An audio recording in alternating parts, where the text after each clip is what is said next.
السلام عليكم. ما وصلنا إليه اليوم من تقدم علمي في جميع المجالات واختلاف تقييمات الناس لهذا التقدم والأسباب المؤدية للاختلاف والحكمة منه ما بين المنقول والمعقول. في ميزان المنقول والمعقول تعالوا مع بعض ناخذ رحلة دعوية تأملية علمية تدبرية ومنطقية. تعالوا بعد الفاصل.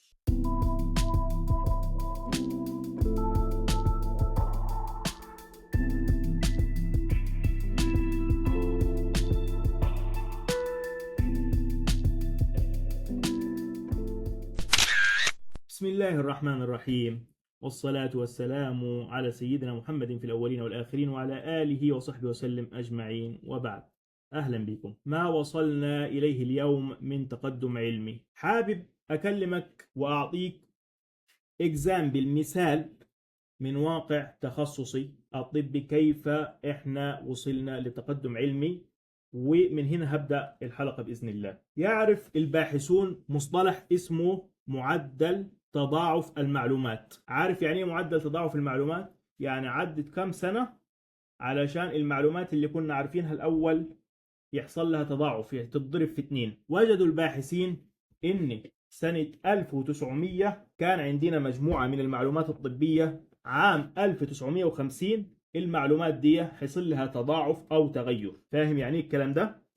يعني في عام 1950 كان معدل تضاعف المعلومات هو 50 سنة. بعد 50 سنة يحصل تجديد المعلومات والمعلومات تتضاعف الطبية.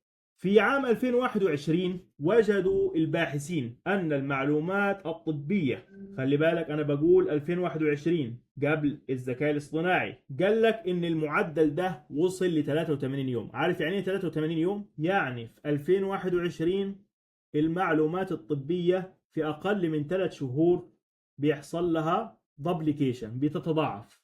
تخيل إن يكون الواحد دارس حاجة وبعد 3 شهور المعلومات كلها اللي فاتت حصل لها دوبليكيشن، حصل لها تضاعف، بقت حاجة تانية. بقى في حاجات اتحدثت وحاجات اتأكدت وحاجات شالوها وقال لك دي غلط، ده احنا كلنا شغالين في غلط وكلام من. طب انا عاوز اوصل فكرة ايه؟ عاوز اوصل ان الموضوع اصبح فتنة. عارف ليه فتنة؟ لان هتجيلك من المثالين التانيين دول اللي ان شاء الله هوصل لك الفكرة بتاعتي، وهي ان في جامعة اسمها MIT في امريكا، او بمعنى اصح معهد بحثي في امريكا، وده المعهد البحثي في العالم رقم 1. المعهد البحثي ده عمل ايه؟ عمل آلة على شكل ذبابة إلكترونية، والناس قالت بس ده ربنا بيقول في القرآن لن يستطيعوا أن يخلقوا ذبابة، والمعهد يعني إيه؟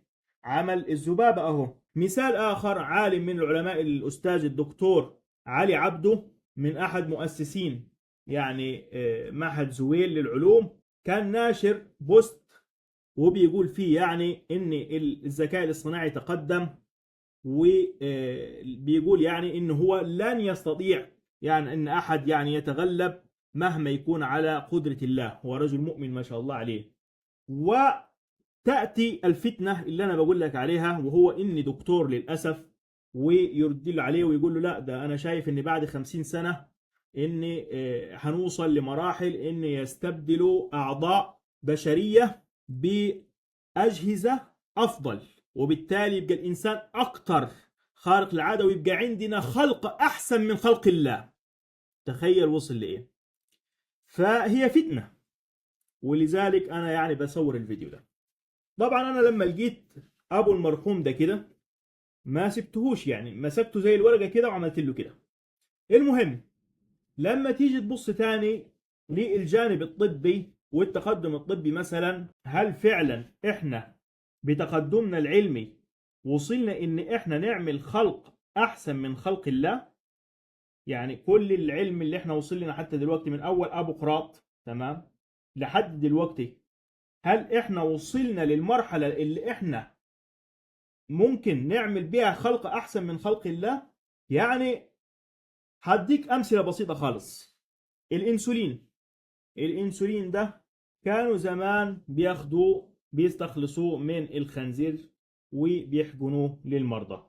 دلوقتي قال لك لا، احنا الانسولين هندي لك انسولين بشري اقل حساسيه واكثر فاعليه واقل اثار جانبيه. وحتى يعني الانسولين اللي هم بيعطوه له ده، واللي هم قالوا خلاص احنا وصلنا للانسولين البشري، واللي هو يعني زي خلق الله مركز، هو اصلا ما بيعالجش المرض. عارف ليه ما بيعالجش المرض؟ لان هو المرض اللي عنده اصلا، تمام، الراجل اللي هم اغلب الناس مرضى السكر بيكون عندهم السبب هو مقاومة الانسولين، السبب الاصلي. فيا فرحتي انت زودت جرعة الانسولين وفي ظنك انك انت بتتغلب، بس ده على المدى القصير. على المدى القصير صح، انت ممكن تكون تغلبت على مرحلة، في مرحلة معينة على المقاومة، مقاومة الانسولين، ولكن المقاومة دي هي السبب الاساسي، واللي هي هتزيد فيما بعد، واللي انت هتزود بالمقابل جرعة الانسولين، وهتخلي الانسولين تشتغل بقى الاعراض الجانبية بتاعته حاجة مش طبيعية. مش هو ده خلق الله، انه السكر بيقل بمعدل قليل والدهن بيزداد في الجسم، فتتلاقى ايه على المدى البعيد؟ تتلاقى اللي بياخدوا انسولين وزنهم بيزيد، واللي هو مترتب عليه السمنه، واللي هي اصلا كتاب في الطب ممكن تعملوا جميع امراض بقى. امراض القلب السبب الاول ليه السمنه، امراض الكانسر والسرطان السبب الاول ليها السمنه، امراض الرئه، امراض، خدت بالك؟ فيعني ده مثال بسيط من واقع تخصصي، ان هم يوم ما قالوا احنا عملنا شيء زي خلق الله، فشوف كانت النتيجه. يعني هنروح ليه بعيد؟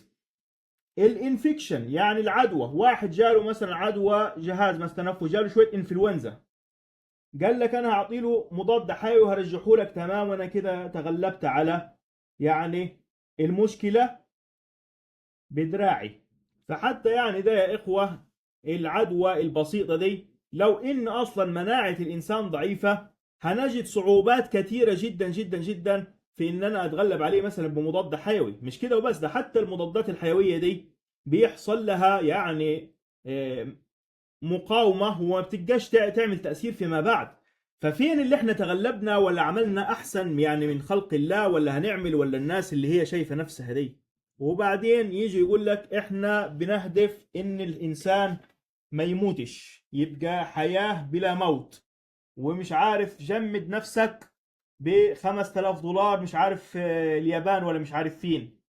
ويعني قد يظن بعض المغفلين يشغل لك دماغه كده ويقول لك زمان احنا كنا بنعيش اعمار قليله، ومع تقدم الطب بقينا نعيش اكتر لغايه ما عدينا ال80، على امل ان هم يعني يدعون الى فكره التقدم العلمي الذي يمكنهم من حياه بلا موت، واللي هو اصلا امر محسوم. وما جعلنا لبشر من قبلك الخلد افان مت فهم الخالدون. يعني لو كان يعني الخلد ده مكتوب لحد كان يتكتب للنبي، يعني لان هو اسوه حسنه وقدوه ونبي الرحمه، كان هو الاولى. فدي كانت حلقه بسيطه كده في تقييم اختلاف الاراء بين المنقول والمعقول من واقع طبي.